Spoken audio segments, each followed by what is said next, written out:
aku dan Bapa adalah satu. Bayangkan, aku dan Bapa adalah satu.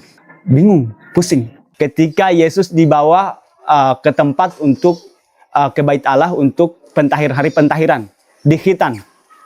Nah, ketika kita bertanya, apakah ketika khitan itu, kan tadi dia berdalil, aku dan Bapa adalah satu. Berarti ketika Yesus disunat, apakah Bapa disunat juga? Bingung, pusing.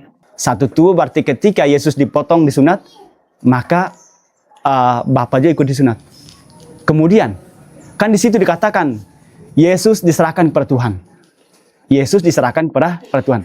Jika Yesus itu Tuhan, maka Tuhan diserahkan kepada Tuhan. Ada dua. Ya, Tuhan diserahkan kepada Tuhan. Tuhan yang mana diserahkan kepada dia? Bingung, pusing. Bismillahirrahmanirrahim.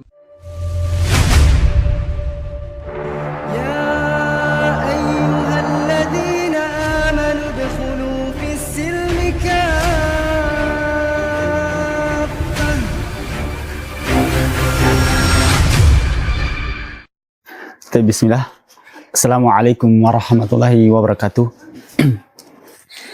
Alhamdulillahilladzi hadana lihadza wa ma kunna linahtadiya laula an hadana Allah. Asyhadu an la ilaha illallah wahdahu la syarikalah wa asyhadu anna Muhammadan abduhu wa rasuluh la nabiyya wa la rasula ba'd. Alhamdulillah, kaum muslimin dimanapun antum berada, semoga Allah Subhanahu wa taala senantiasa melindungi kita semuanya, dan semoga Allah Subhanahu wa taala senantiasa memudahkan segala urusan kita semuanya. Kemudian selawat serta salam semoga senantiasa tercurahkan kepada junjungan kita Nabi kita Muhammad sallallahu alaihi wasallam wa ala alihi wa sahbihi wa man tabi'ahum bi ihsani ila yaumiddin. Jadi pada kesempatan ini teman-teman semuanya, kami akan menceritakan bagaimana latar belakang kami sebelum kembali kepada fitrah, sebelum kembali kepada dinul Islam. Dulu saya pribadi terlahir dari keluarga yang Kristen Katolik yang percaya kepada Tritunggal, yaitu Bapa, Putra, dan Roh Kudus. Dengan berjalannya waktu, tamat SD, kemudian melanjutkan ke tingkat berikutnya yaitu SMP, dan saya pribadi tinggal di asrama, yaitu di Pastoral Paroki Gonzaga Hikesak, yaitu di Kabupaten Belu. Di situ selama 2 tahun SMP di situ. Kemudian setelah SMP kelas 2, saya dijemput atau dipanggil sama paman untuk pindah ke Flores. Pindah ke Flores, SMP kelas 3 di situ.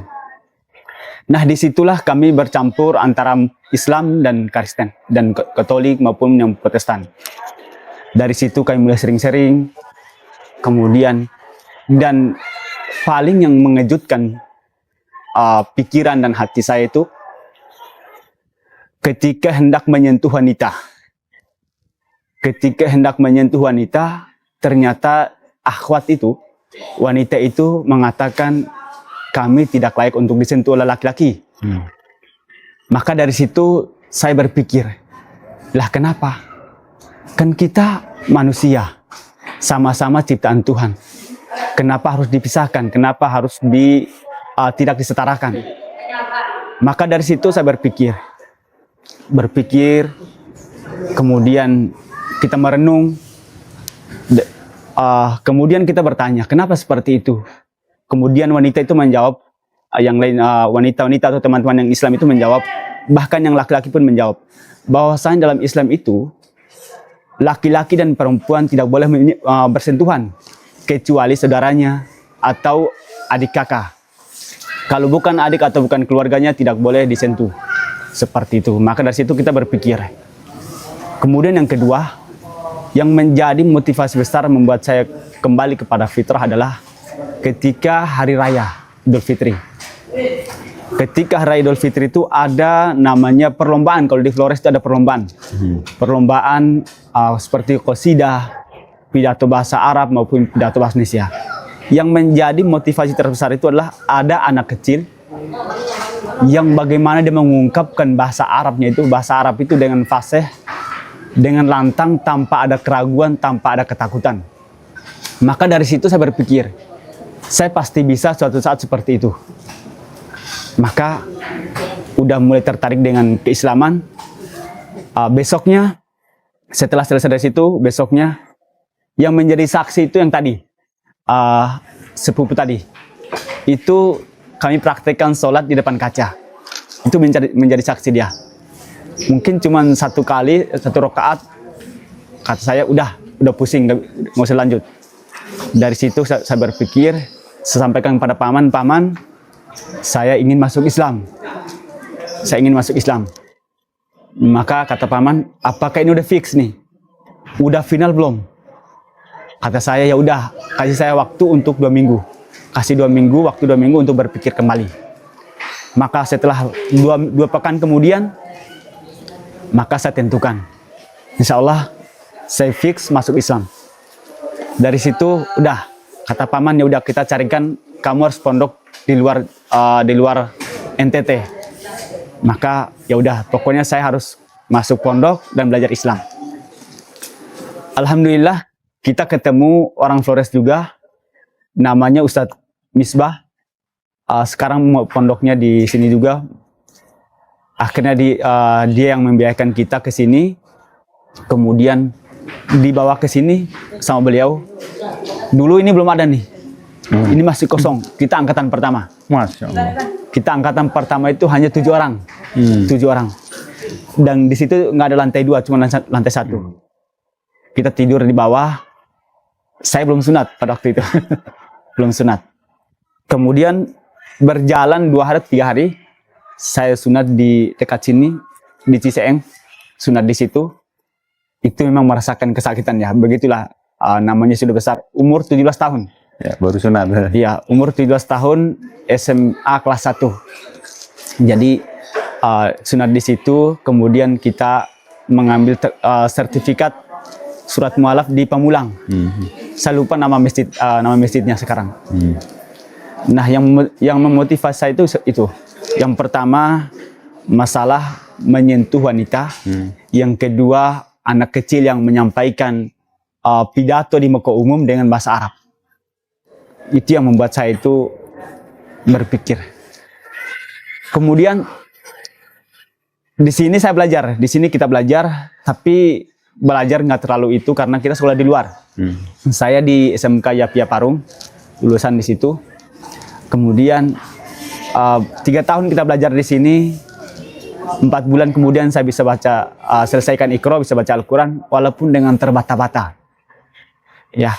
Kemudian setelah tamat dari SMA itu, SMK, saya pengen lanjut kuliah di Pamulang.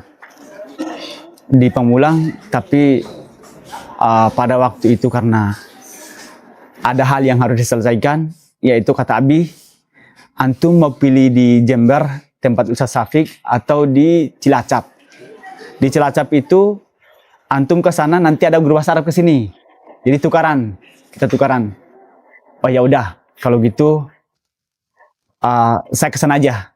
Biar saya ke sana nanti ada guru bahasa Arab ke sini. Bayangkan teman-teman, yang mungkin saya orang yang paling malas belajar bahasa Arab. Mungkin teman-teman yang seangkatan dengan saya mungkin tahu. Jangankan membaca, tulis aja pun nggak bisa.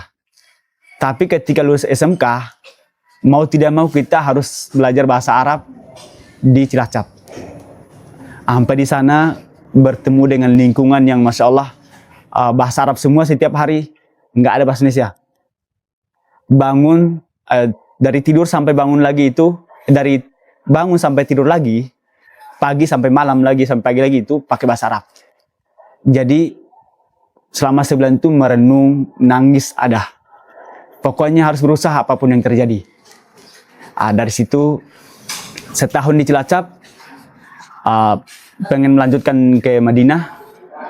Akhirnya saya pulang kampung, urus KTP.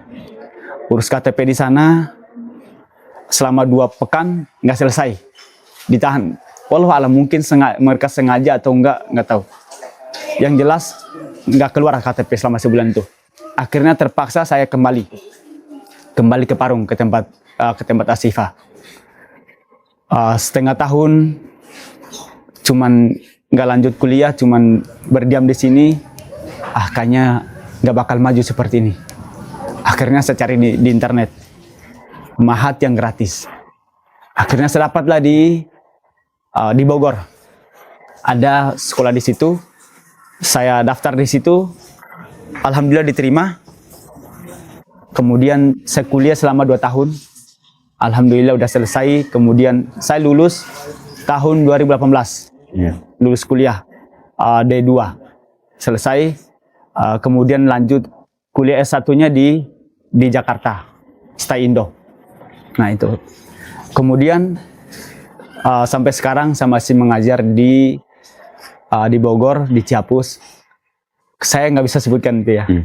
Soalnya ini. Oke, lanjut. Kemudian sampai sekarang alhamdulillah kita masih berdiskusi ya. Masih berdiskusi mengenai kekristenan. Itu ternyata yang mereka seringkali pergi kemana-mana, misionaris. Itu ternyata terbukti teman-teman. Terbukti. Misionaris itu benar adanya.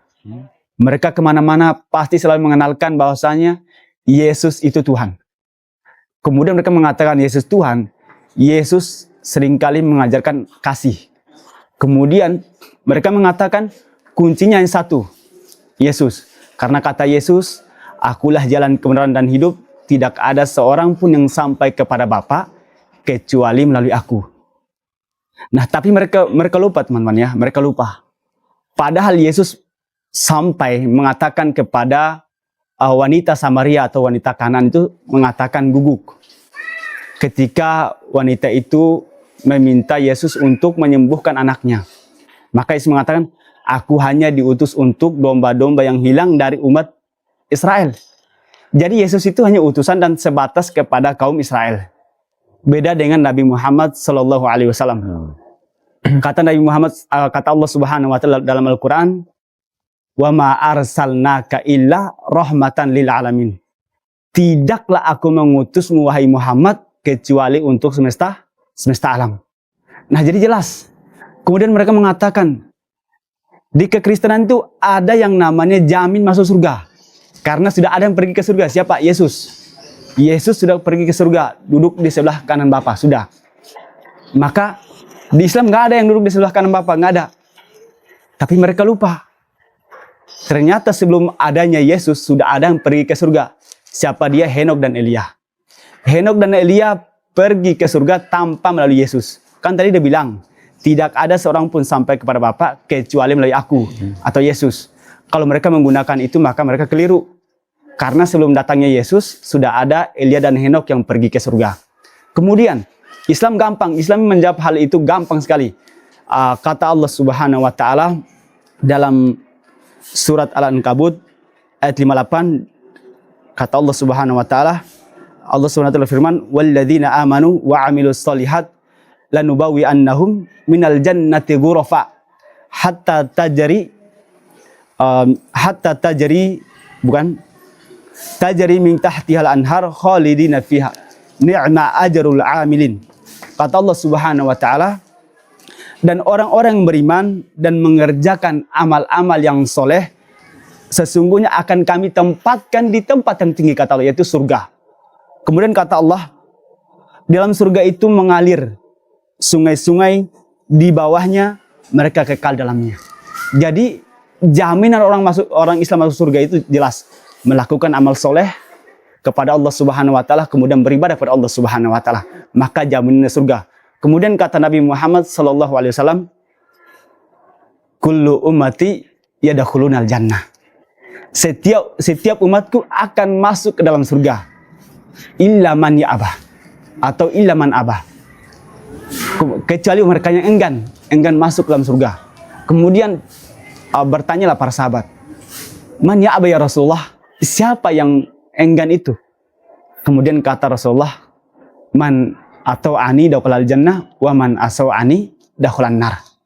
Mereka yang mengikutiku atau mentaatiku maka akan masuk ke dalam surga, dan mereka yang enggan menerimaku atau enggan mengikutiku, maka mereka masuk ke dalam neraka. Nah, seperti itu secara singkatnya yang kami bisa sampaikan. Mungkin ada pertanyaan, silakan. Ya. Alhamdulillah, Ustadz sekarang kan aktif di media sosial misalnya. Iya. Perdebatan apa yang pernah Ustadz lakukan sampai sengit begitu, sampai mungkin lawan debatnya sampai emosi dan sebagainya? Itu perihal apa yang antum debatkan, yang antum diskusikan? Oke. Perihalnya itu mengenai Yesus itu Tuhan atau tidak. Sebelum munculnya si Edis TV, atau dia sering mengatakan bahwasanya Nabi Muhammad itu Rob, Nabi Muhammad itu Tuhan, maka mereka membawakan hal itu kepada umat Islam. Mereka sering mengatakan Muhammad itu bagi kalian Tuhan, Rob kalian Muhammad. Itu yang kadang membuat kita juga emosi. Cuman kita bertahan, kita punya kaidah bahasa Arab yang Masya Allah yang bisa kita gunakan itu. Kemudian kita ketika defense, kita membalas bahwasanya Yesus bukanlah Tuhan dan kalian salah sembah. Lah kok bisa?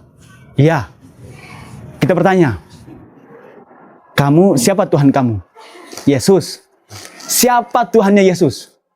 Bapa. Nah, antara kamu dan Yesus, siapakah penyembahan yang benar? Bingung, pusing. Oh, ya. Nah, siapa yang benar? Dia langsung mengatakan, enggak, Yesus itu Bapa sendiri. Dari mana? Dia mengeluarkan Yohanes 10:30, mengatakan, aku dan Bapa adalah satu. Bayangkan, aku dan Bapa adalah satu. Tetapi ketika kita membalas, kita pakai Lukas 2:22. Di situ kan di hari pentahiran.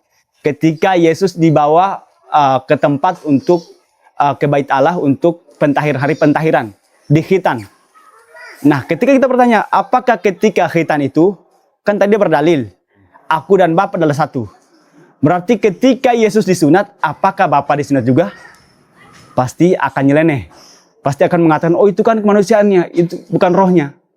Kemudian, dia mengatakan aku dan Bapa adalah satu. Ketika disalib, kemana Bapa? Padahal kita mau tahu ya, Yohanes 10:30 itu adalah satu dalam pekerjaan, satu dalam misi. Maka benar. Tapi kalau satu tubuh, bahaya. Satu tubuh berarti ketika Yesus dipotong, disunat, maka Bapa juga ikut disunat. Kemudian, kan di situ dikatakan, Yesus diserahkan kepada Tuhan. Yesus diserahkan kepada Tuhan. Jika Yesus itu Tuhan, maka Tuhan diserahkan kepada Tuhan. Ada dua. Ya, Tuhan diserahkan kepada Tuhan. Tuhan yang mana diserahkan kepada dia? Maka ada dua Tuhan di situ. Sama pusing. Paling mereka biasa bawakan Yohanes 13:13. Benar apa katamu? Kamu memanggilku guru dan Tuhan. Tetapi ketika kita lihat original teks, itu kurios, bukan theos.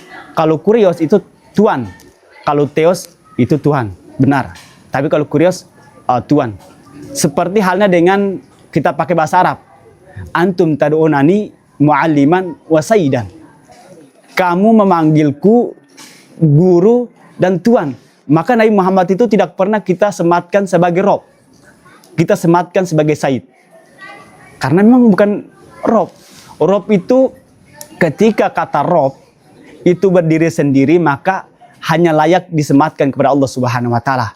Tapi ketika indal idhofah, ketika ada penambahan, maka boleh. Seperti Robul Bait, tuan rumah, Robud Daulah, penguasa negara. Tetapi ketika Rob ini berdiri sendiri, maka hanya ditujukan kepada Allah Subhanahu wa taala. Dan Rob ini tidak pernah disematkan kepada Nabi Muhammad sallallahu alaihi wasallam. Seperti itu. Lalu masih dalam perdebatan itu ya. Infonya karena mereka banyak denom gitu ya. Pernah mendengar mereka antar Kristen itu sering Betul. debat ya, diskusi nggak? Biasanya kalau di Komal, di room kita itu, kita tanya dulu, kamu masih menuhankan Yesus nggak? Oh, saya sudah tidak menuhankan Yesus. Naik lagi. Oke, yang Kristen lagi naik. Kamu masih menuhankan Yesus nggak? Iya, Tuhanku Yesus. Oke, kalian konsili. Konsili dulu. Ini si A mengatakan, aku sudah tidak menuhankan Yesus. Si B mengatakan, Tuhanku Yesus. Nah, di antara kalian berdua, Roh Kudus mana yang benar? Kan mereka selalu mengatakan, kami berbicara karena kami punya Roh Kudus. Oke, sekarang konsili. Roh Kudus mana yang benar antara kamu dan dia? Oke, sekarang konsili. Akhirnya mereka mengatakan, yang satunya bilang, Tuhanku Yesus. Sesuai dengan Yohanes 13:13. Atau Yohanes 10:30. Atau Lukas 1:11. Itu mereka sering membawakan itu. Tetapi yang mengatakan Yesus bukan Tuhan, dia punya dalil juga. Dia mengatakan Yesus hanya utusan. Yesus penyampai firman. Yesus penerima firman. Sebagaimana tertulis dalam Yohanes 17:3 dikatakan, inilah hidup yang kekal itu, yaitu mereka mengenal Engkau satu-satunya Allah yang benar dan mengenal Yesus Kristus yang telah Engkau utus. Artinya di situ yang mengatakan Yesus hanyalah utusan itu karena dia mengenal satu-satunya Tuhan yang benar itu adalah Theos.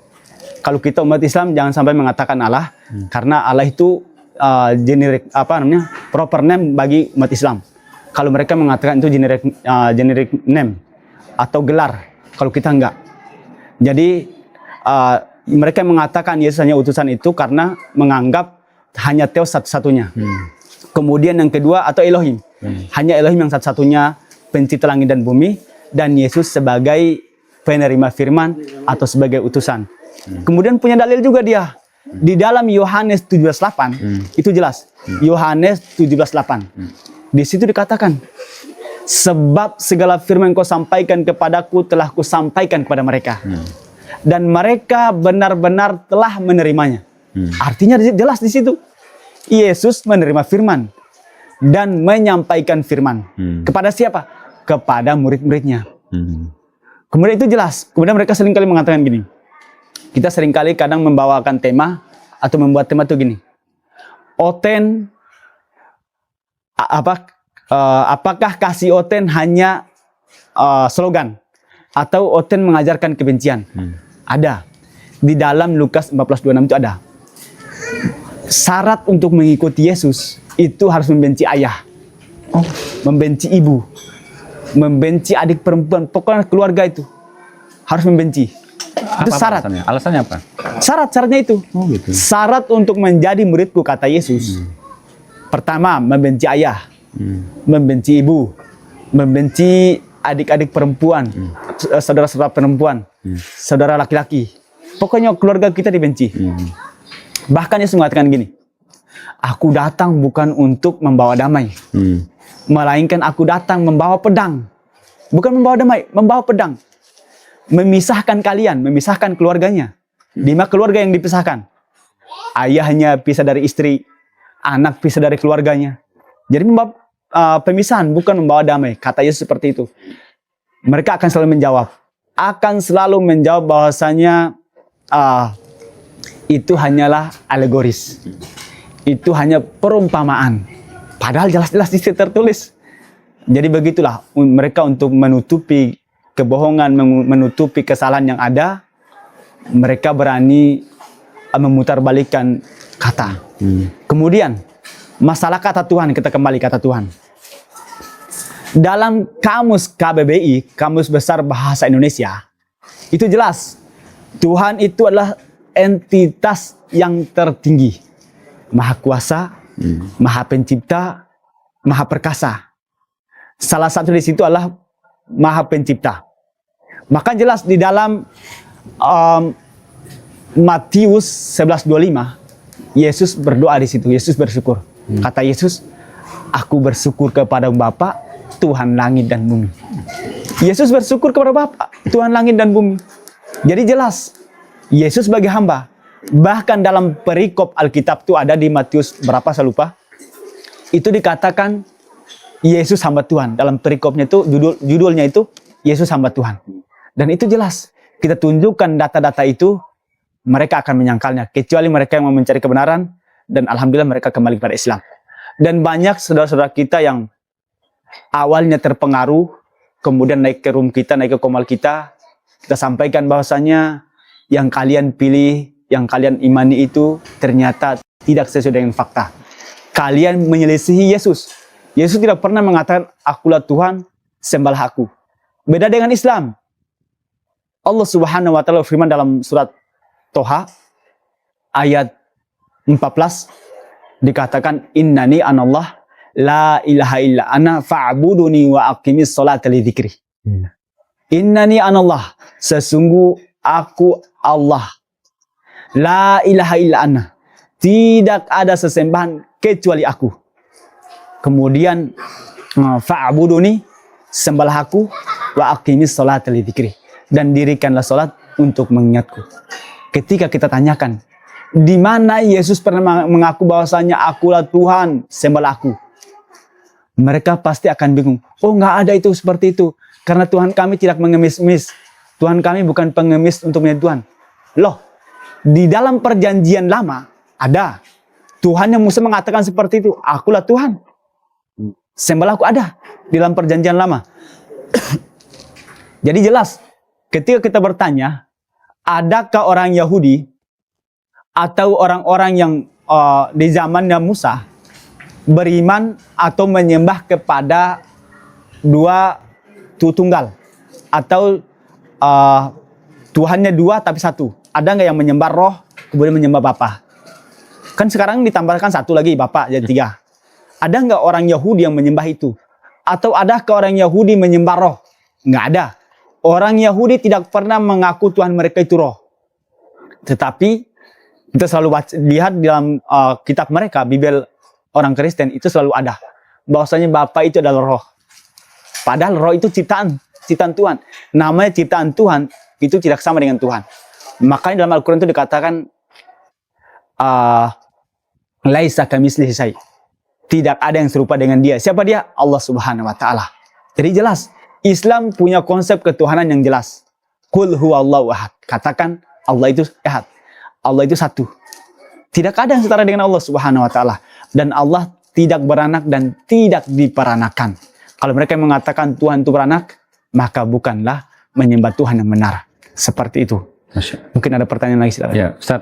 Tadi kan sempat di awal itu Ustaz sampaikan bahwa ada misionaris itu nyata begitu ya. Betul. Nah, ini sekaligus untuk penutup ya, penutup pesan-pesan kepada sahabat ngaji cerdas. Mungkin yang menonton kan ada mualaf, ada yang baru masuk Islam, kemudian ada non Muslim juga, atau ada yang Muslim dari lahir begitu ya. Dengan pesan-pesan dari Ustadz menambah kewaspadaan mereka. Kita nggak tahu nih bentuk misionarisnya seperti apa. Ustadz lebih berpengalaman. Jadi sekalian untuk pesan-pesan sekaligus penutup Ustadz. Gitu. Sama-sama dulu. Jadi teman-teman, misionaris itu nyata. Silakan mungkin di kampung kalian, kampung antum semuanya, mungkin ada yang sering kali datang ke rumah-rumah antum yang menyodorkan secuil kertas atau selembaran kertas. Bahkan mereka menulis di dalam buletin mereka itu tertulis Isa Al-Masih. Seolah kayak agama Islam ya, Isa Al-Masih. Betul, Isa Al-Masih. Bahkan mereka menggunakan bahasa Arab. Oh gitu. Yesus Hamasiah menggunakan bahasa Arab. Makanya kalau kita yang jemaat awam, kita yang Islamnya belum ini, pasti ini Arab nih, parti Islam. Kadang seperti itu. Makanya teman-teman sekalian, ketika ada yang datang ke rumah antum kemudian mengatakan, nih Kristen nih udah dijamin masuk surga, mengatakan akulah jalan kebenaran dan hidup, tidak ada seorang pun sampai kepada Bapa kecuali melalui aku. Pasti selalu membawakan itu. Membawakan itu yang satu. Yang kedua, membawakan kasih. Yesus mengajarkan kasih. Kasihilah musuhmu. Kasihilah sama manusia. Bayangkan, kalau kita mempunyai kasihilah musuhmu, Indonesia nggak akan merdeka. Lah kok bisa? Lah kan kita punya kasih. Kasihilah musuhmu. Penjajah datang dikasih. Betul, dikasih. Kita nggak mungkin melawan. Karena punya kasih tadi. Beda dengan Islam. Islam al-ain bil ain. Mata diganti mata, gigi diganti gigi. Jadi kita punya itu kisos, namanya kisos. Balas ketika ada orang yang menzolimi kita atau memukul kita, maka kita balas dengan setimpal. Itu Islam. Dan Islam menganjurkan umatnya untuk berjihad di jalan Allah Subhanahu wa taala. Tetapi kalau di sana nggak ada. Kemudian sahabat filah, kaum muslimin dimanapun antum berada. Jadi seperti ini. sekarang saatnya kita berjuang, berjalan bersama-sama, kemudian bangkit, kemudian rajin belajar, terus menuntut ilmu, karena sekarang semakin banyak penyalahgunaan. Bahkan mereka sekarang punya yang namanya STT, sekolah Tinggi teologi. tinggi teologi. Itu di sana ada Islamologi. Ada ya? Mereka Islam belajar. masuk? Ya, di sekarang itu kayaknya udah tutup, nggak tahu. Di STT Nias. Oh, ada. Itu mereka belajar tentang Islam. Tetapi dengan orang yang bukan agama Islam. Bukan orang berpemahaman Islam yang baik. Tapi di situ ada pendeta-pendeta yang belajar tentang Islam, yang mengajarkan kepada mereka adalah orang-orang Kristen juga. Makanya mereka ada menghinakan kalimat Allah Subhanahu wa taala, sempat diprotes, sempat viral, kemudian kita protes lewat media sosial. Kemudian pesan yang berikutnya, teman-teman, terus belajar, karena sekarang ini mungkin kita yang sibuk dengan dunia, sibuk bekerja, pergi malam pulang, pergi pagi pulang malam, itu kita nggak tahu.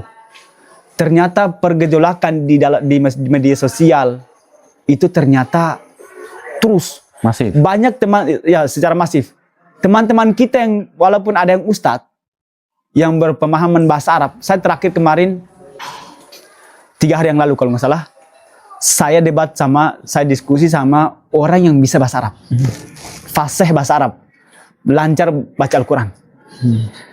Kenapa dia bisa murtad? Karena kasih tadi. Oh, Kristen punya kasih. Karena dia nggak tahu. Nah, ketika kita tunjukkan ternyata syarat mengikuti Yesus tadi harus membenci keluarga tadi, kaget. Kaget. Dan akhirnya berpikir lagi, itu menyentuh hatinya dia. Ya, semoga kita doakan mereka yang sudah terlanjur menyembah manusia segera kembali menyembah kepada Allah Subhanahu wa taala. Karena gini, teman-teman. Ketika antum berada di Islam, Tuhan kita akan manggil kita, ya ibadi, wahai hamba-hambaku. Ya ayyuhalladzina amanu, wahai orang-orang yang beriman. Kemudian kata Allah, ya ayyuhan nas, wahai manusia. Allah panggil kita dengan panggilan kasih sayang. Tetapi ketika antum murtad atau pergi kepada ini, sekte ini, maka Anda akan dipanggil, hai anak-anak domba. Beda kan? Tuhan kita panggil dengan kasih sayang, tapi ketika kita pindah, Anda dipanggil dengan panggilan yang menyakitkan, hai anak-anak domba. Bayangkan, manusia disamakan dengan domba. Maka teman-teman berpikirlah, yuk belajar bersama, bentengi keluarga kita dengan akidah yang benar, bentengi keluarga kita dengan ajaran Islam yang benar-benar taat kepada Allah Subhanahu wa taala. Seperti itu kurang lebih. Jazakallahu khair, Ustaz. Siap. Atas sharingnya, mudah-mudahan ini menjadi wasilah kebaikan. Amin. Barakallah. Fiikum barakallah. Syukran. Wassalamualaikum warahmatullahi wabarakatuh. Bismillahirrahmanirrahim. Assalamualaikum warahmatullahi wabarakatuh. Sahabat Ngaji Cerdas, saya Asep Samsul Ma'arif, Sekretaris Pondok Pesantren Yatim Mu'alaf dan Du'afa Yayasan Ashifa Al-Islami Farung.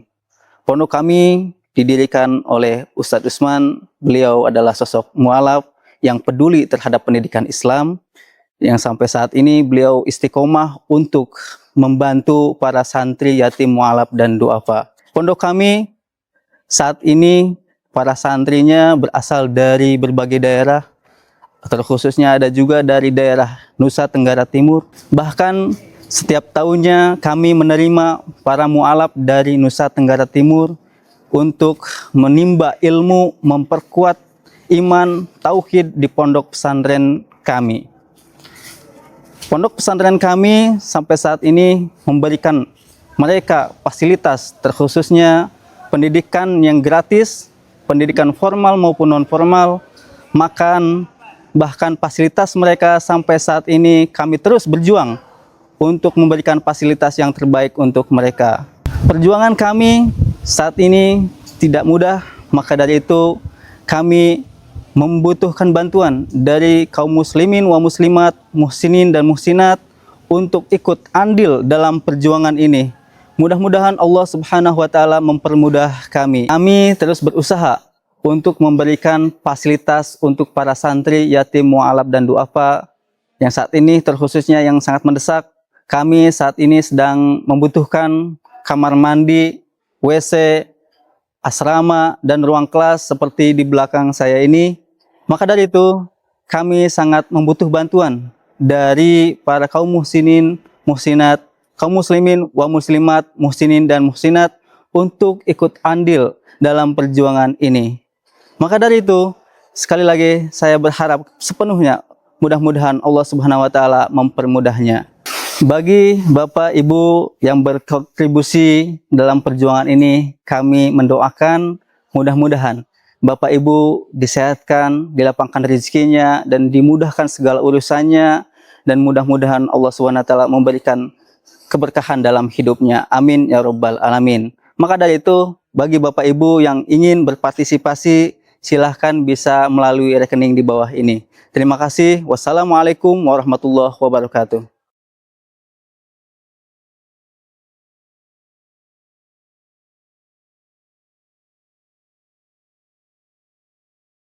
Assalamualaikum warahmatullahi wabarakatuh. Sobat Ngaji Cerdas, perkenalkan, nama saya Hendriko Santoso. Saya masuk Islam sejak 2014. Alhamdulillah.